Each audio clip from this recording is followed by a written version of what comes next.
Books and the Kansas City Chiefs, they got the W over the Broncos, 29-19, the final score. Travis Kelce, the Chiefs tight end, big game for him, 7 catches, 133 receiving yards, and a touchdown.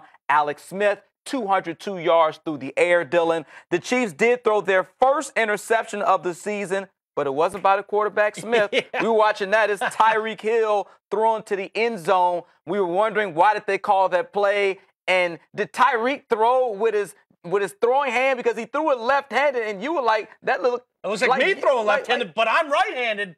I would think he's left-handed. That was weird, but the Chiefs improved to 6-2. All's well that ends well for Kansas City. Down. They played a great game. New England 6-2, Pittsburgh 6-2. What's your takeaway from this game? And do you think the Chiefs are still one of the elite teams in the AFC? Yeah, I think the Chiefs are arguably the best team in football. I think they're right there with the Eagles. I definitely think they're right there with the Steelers.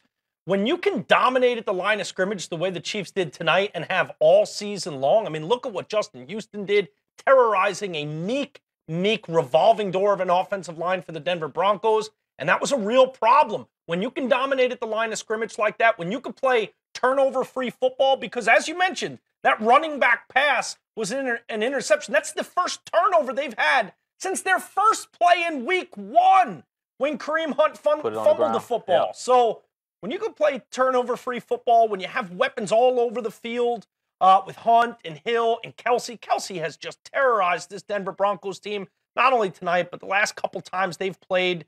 He's just been unbelievable and was so again tonight. He was Alex Smith's main weapon and just was a matchup nightmare for a Broncos defense that could not keep with him, whether it was with their linebackers. He was too fast and athletic. When they tried to get some DB help on him, he was just too big and strong.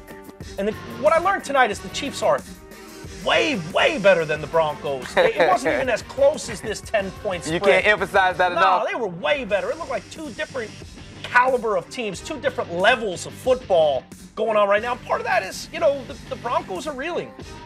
Trevor Siemian's not playing with any sort of confidence. I mentioned the problems they're having at the line with their offensive line. Emmanuel Sanders did not play tonight. So no.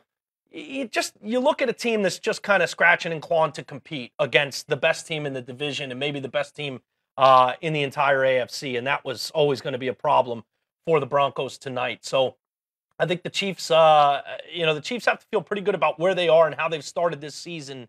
And the fact that Andy Reid, who's such a great play caller, has so many weapons he can go to and gives this offense so many different looks.